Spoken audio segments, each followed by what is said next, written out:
menyatakan, come on, keselamatan bagi Dialah yang duduk dan bertata. Kami naikkan pada Anak Domba.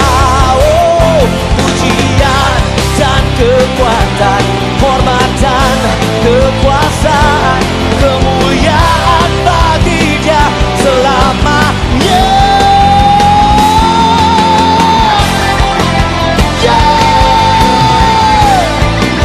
Worship God. Tiba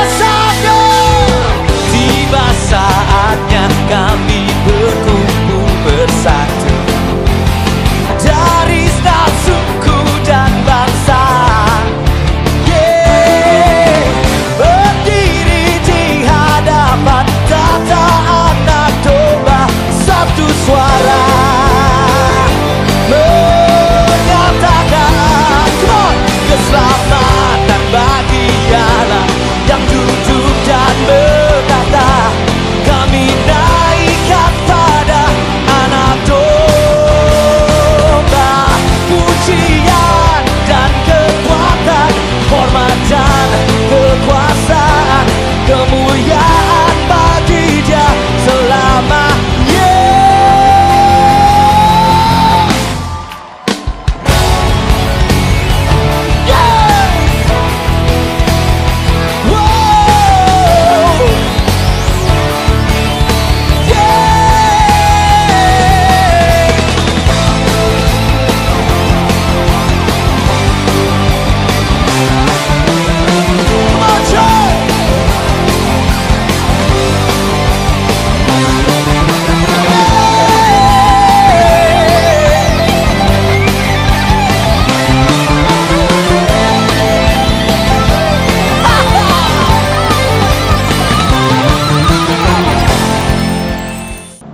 Shalom, kami bersukacita dan bersyukur kerana anda dapat menyertai kebaktian talian pada pagi ini.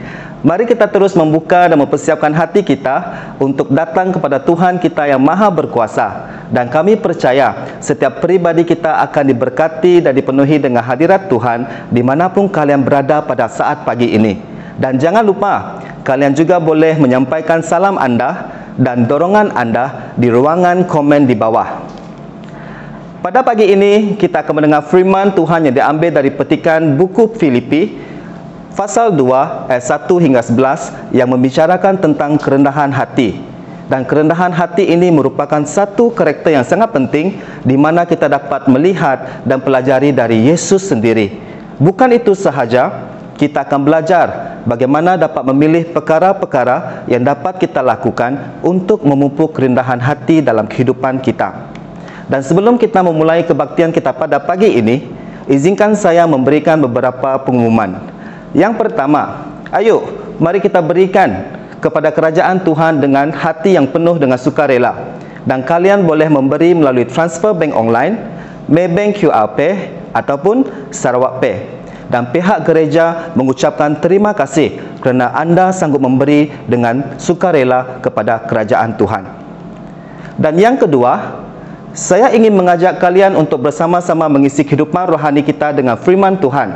Kerana firman Tuhan adalah pelita untuk kehidupan kita. Di dalam Mazmur 119 ayat 105 mengatakan, firman-Mu itu pelita bagi kakiku dan terang bagi jalanku. Jadi jangan lupa untuk memuat turun pelan pembacaan Alkitab untuk bulan Mei yang menyentuh mengenai pengharapan dalam Tuhan di Facebook Gereja Pengharapan Kuching atau Gereja Pengharapan Kuching Sparrow. Sekian sahaja pengumuman pada hari ini. Mari kita bersama-sama mempersiapkan hati kita untuk memuji dan menyembah Tuhan kita. Shalom semua, bertemu kembali kita di sini, amen, kebaktian online. Haleluya. Pastikan kalian sudah bersedia memuji Tuhan, amen.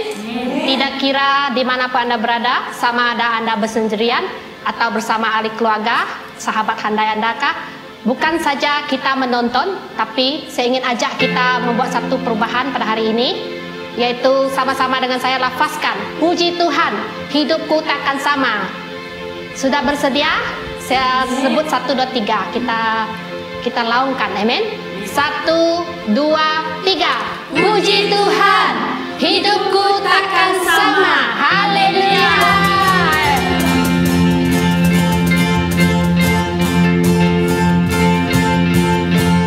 Kaulah satu-satunya sumber dari segalanya. Sumber dari segalanya. Kau kebenaran yang selalu ku pegang.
saudara-saudari dalam Kristus, mari kita letak tangan di hati kita pada saat ini. Dorong diri kita untuk bersandar dan berdoa dan mendekat diri kita kepada Tuhan pada saat ini. Di dalam Filipi 2 ayat 5 mengatakan, hendaklah kamu dalam hidupmu bersama menaruh pikiran dan perasaan yang terdapat juga dalam Kristus Yesus. Saudara, ini kerinduan kita pada pagi ini untuk kita berdoa. Biarkan firman Tuhan ini terjadi dalam kehidupan kita seperti yang Tuhan ingini. Bukan dengan barang fana Kau membayar dosaku, dengan darah yang mahal, tiada noda dan celah. Bukan dengan emas perak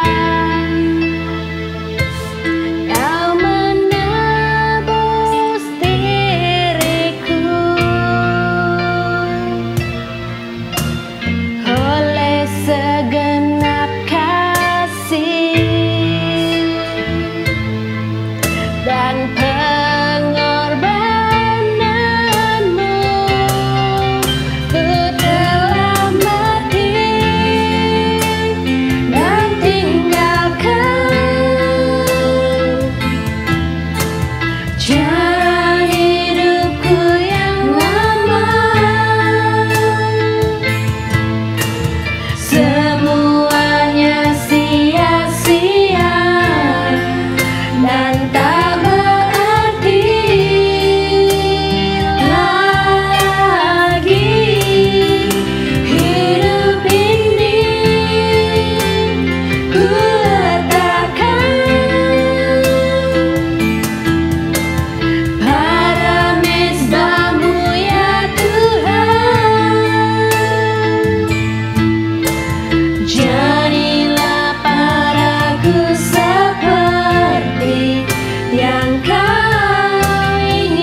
Jalan hidupku yang lama,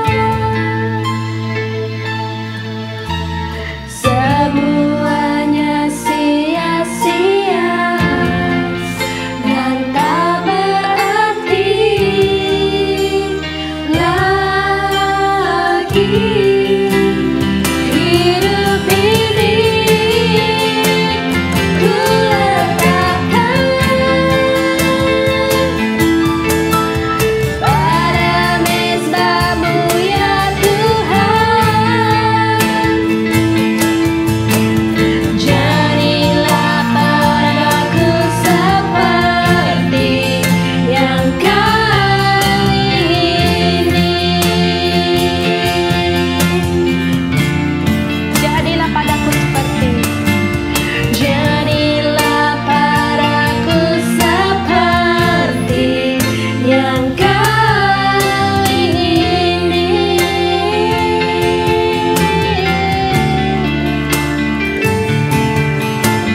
Jadilah padaku seperti yang Kau ingini. Terima kasih Tuhan. Terpuji nama Engkau Tuhan.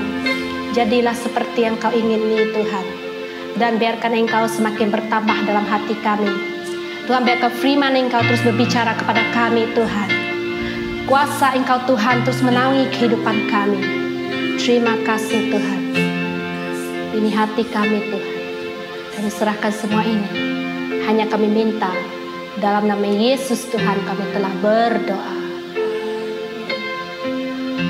Salam semua, senang dapat berjumpa dengan kalian semua secara online pagi ini.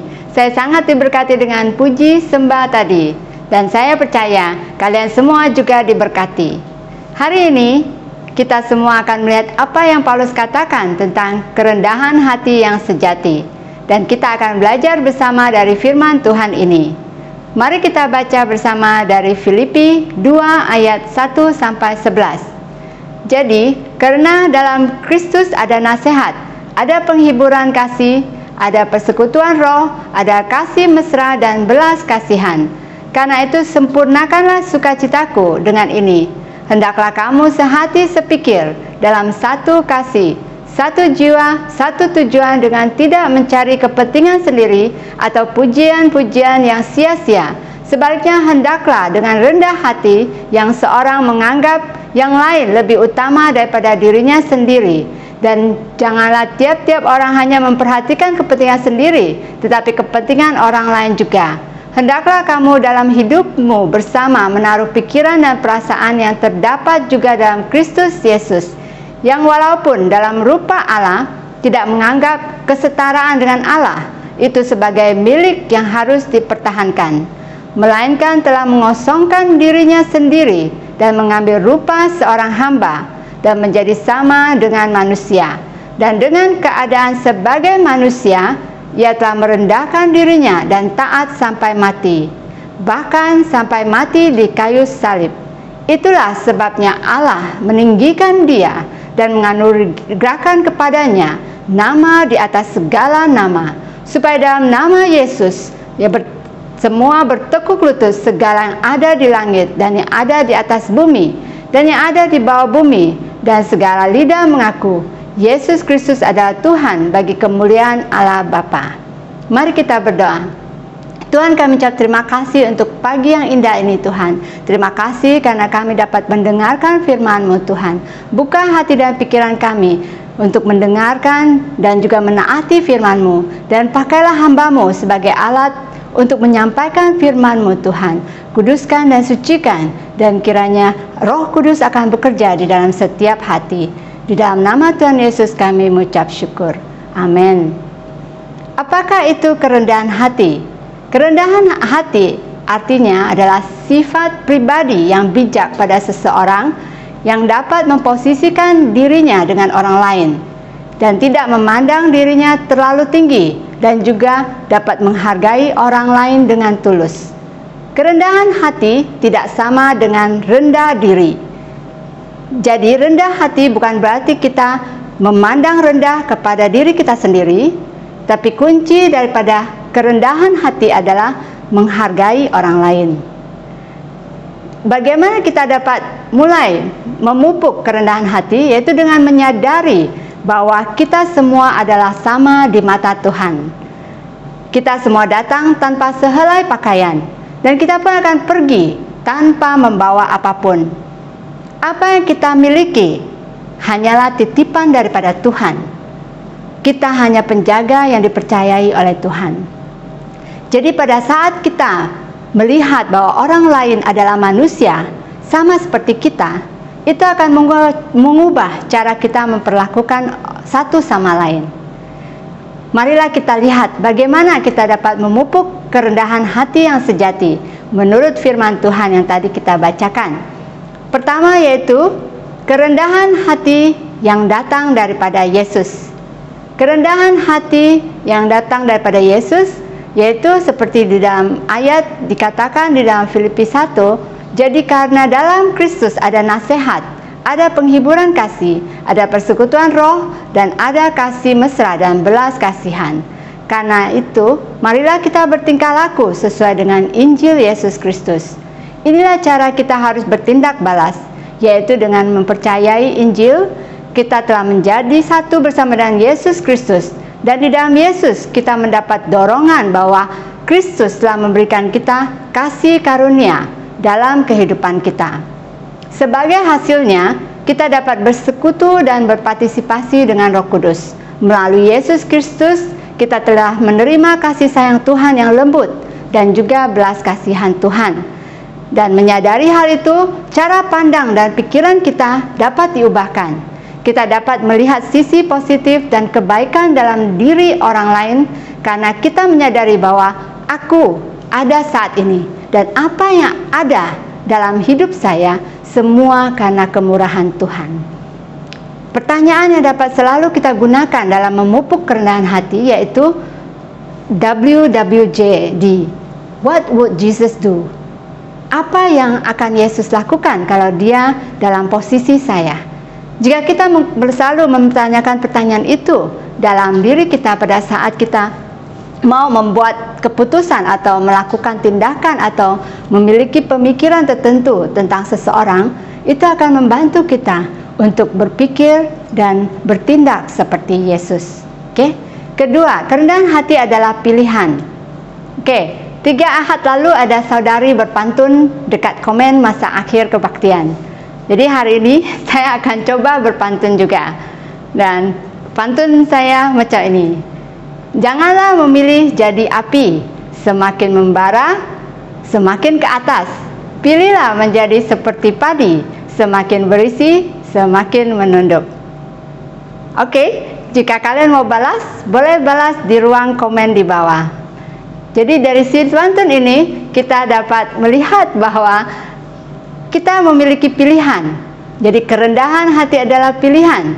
Maukah kita belajar dan memilih untuk menjadi seperti padi? Semakin tinggi, kita semakin menunduk. Oke?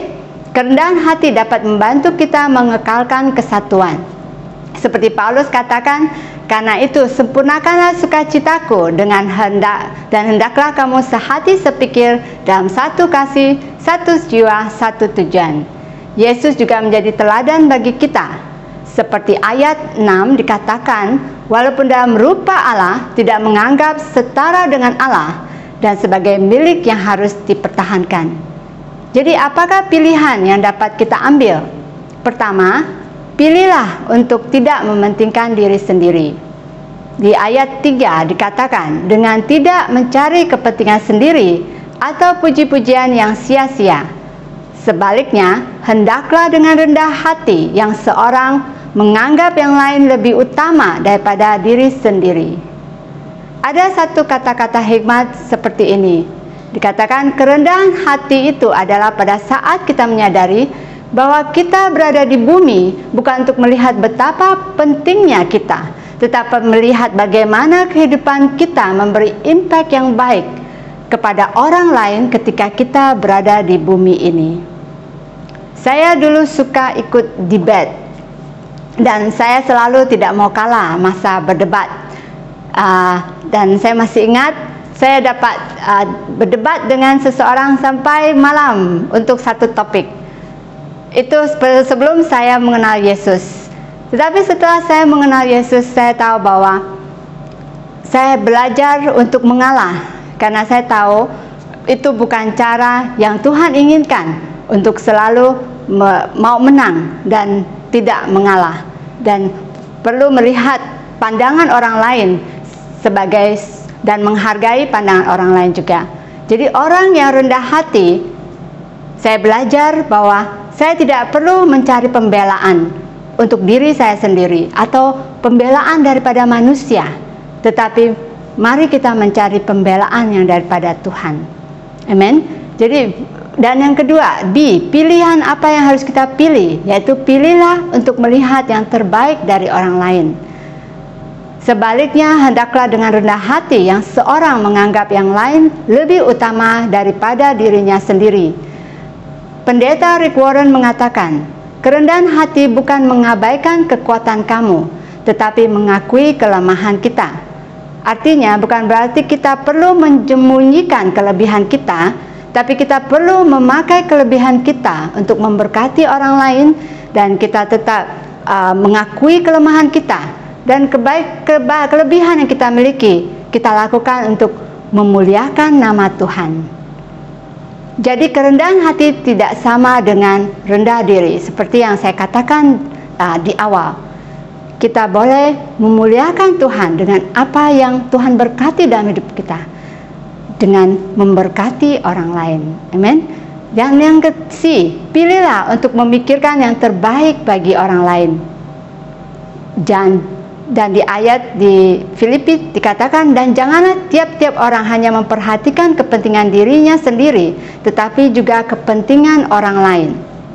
Saya masih ingat masa college, gembala saya meminjam uang bagi saya untuk pergi kemah dekat Thailand.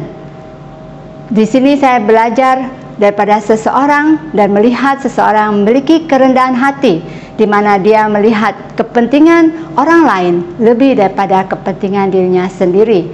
Dengan berkat dia, saya dapat pergi ke Thailand dan belajar dan diberkati daripada kemah tersebut. Jadi apakah cara-cara praktikal yang dapat kita lakukan untuk mencari kepentingan terbaik daripada saudara-saudari kita? Yaitu kalian dapat mulai dengan berdoa bagi mereka. Kalian boleh tulis nama-nama kawan-kawan, saudara-saudari di live group kalian dan berdoa untuk mereka. Boleh menelepon mereka, boleh bersembang dengan mereka, ataupun berjumpa dengan mereka dengan SOP.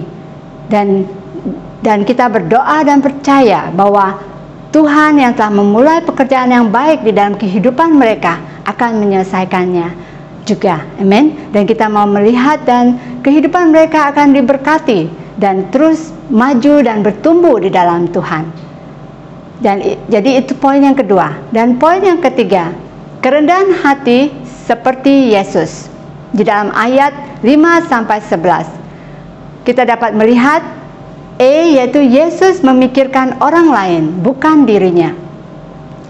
Dikatakan dalam firman Tuhan, hendaklah kamu dalam hidupmu bersama menaruh pikiran dan perasaan yang terdapat juga dalam Kristus Yesus. Secara praktikal, perhubungan antara satu sama lain, mari kita berpusatkan kepada Kristus dan memikirkan nilai-nilai dan sifat dan motivasi yang datang daripada Tuhan saja. Yesus tidak menggunakan status kerohaniannya untuk tujuan mementingkan diri sendiri, tak hanya untuk memuliakan nama Tuhan dan untuk melakukan kehendak Bapa di surga. Amin. Yang B kita belajar daripada Yesus, yaitu Yesus melayani. Melayani dengan mengosongkan dirinya sendiri dan mengambil rupa seorang hamba dan menjadi sama dengan manusia. Sebagai gantinya, Yesus datang ke dunia dan mati di kayu salib bagi kita semua. Jadi secara praktikal kita dapat lihat bagaimana Yesus mengosongkan dirinya, merendahkan dirinya dan melayani orang lain. Dan marilah kita juga melakukan hal yang sama. untuk menjadi hamba, untuk melayani rumah Tuhan, melayani umat Tuhan, untuk kemuliaan nama Tuhan. Amen. Dan kita dapat melihat juga Yesus berkorban. Dan dalam keadaan sebagai manusia, ia telah merendahkan dirinya dan taat sampai mati, bahkan mati di kayu salib. Dan setelah datang sebagai anak Tuhan dan anak manusia, Yesus menjadi taat untuk mati sebagai seorang penjahat di kayu salib demi kita semua. Amen. Dan Yesus juga memuliakan Tuhan. Dengan segala lidah mengaku Yesus Kristus adalah Tuhan bagi kemuliaan Allah Bapa. Pada saat manusia mengaku Yesus Kristus adalah Tuhan, saat itulah dia membawa kemuliaan kepada Allah Bapa. Jadi sebagai kesimpulan daripada apa yang kita lihat tentang kerendahan hati, yaitu marilah kita belajar kerendahan hati sejati melalui Yesus, dan marilah kita memilih kehidupan yang rendah hati, dan marilah kita melihat kehidupan Yesus, bagaimana kita dapat menjadi rendah hati sama seperti Yesus. Tetapi saya mau mengingatkan kita semua bahwa janganlah firman Tuhan ini membuat kita tertekan atau dihakimi. Karena kita semua adalah manusia yang berdosa. Kita tidak sempurna. Tidak seorang pun di dunia ini yang memiliki kerendahan hati yang seperti Yesus. Saya ada satu ilustrasi, ada seorang pendeta yang saleh dan terkenal dengan kehidupan yang saleh dan rendah hati. Suatu ketika dia sakit dan harus tinggal di rumah sakit dalam jangka masa yang panjang, dan dia tidak dapat membaca Alkitab dan melakukan saat sunyi. Satu hari seorang nurse menolong dia, tetapi karena kelalaian, nurse itu menumpahkan air ke pendeta tersebut, dan saat itu dia sangat marah dan dia mengatakan kata-kata kasar.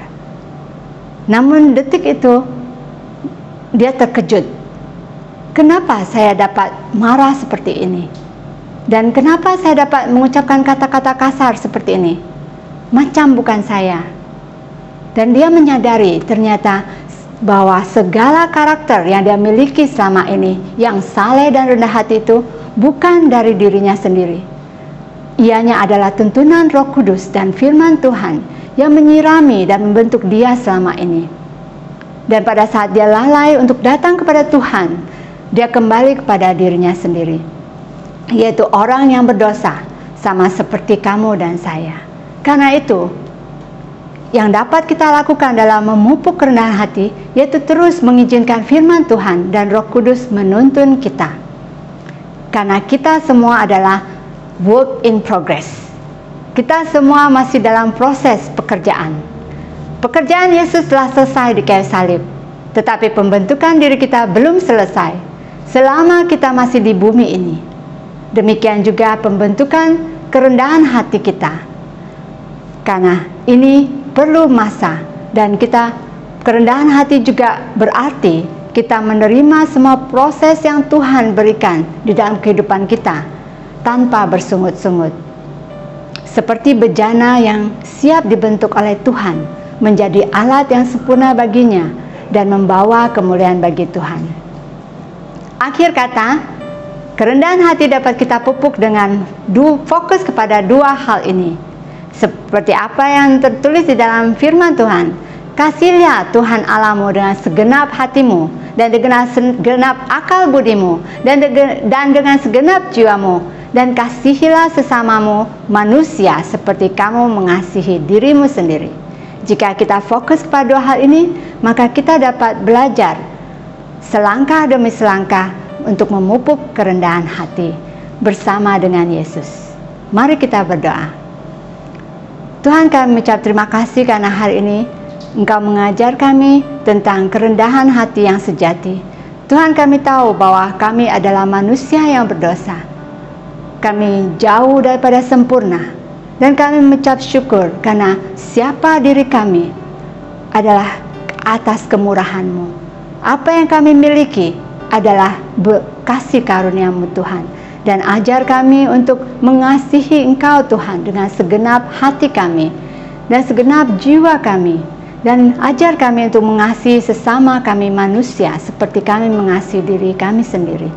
Dengan demikian, Tuhan, kami dapat membawa kesatuan di dalam rumah-Mu Tuhan, di dalam umat-Mu Tuhan, pada saat kami saling menghargai satu sama lain di dalam kehidupan kami. Di dalam nama Tuhan Yesus kami berdoa mengucap syukur. Amin. Terima kasih karena menyertai kami pada hari ini, dan marilah kita terus hidup di dalam Tuhan dan mengizinkan Tuhan bekerja di dalam kehidupan kita. Sampai jumpa minggu depan. Tiba saatnya kami berkumpul bersatu dari segenap suku dan bangsa.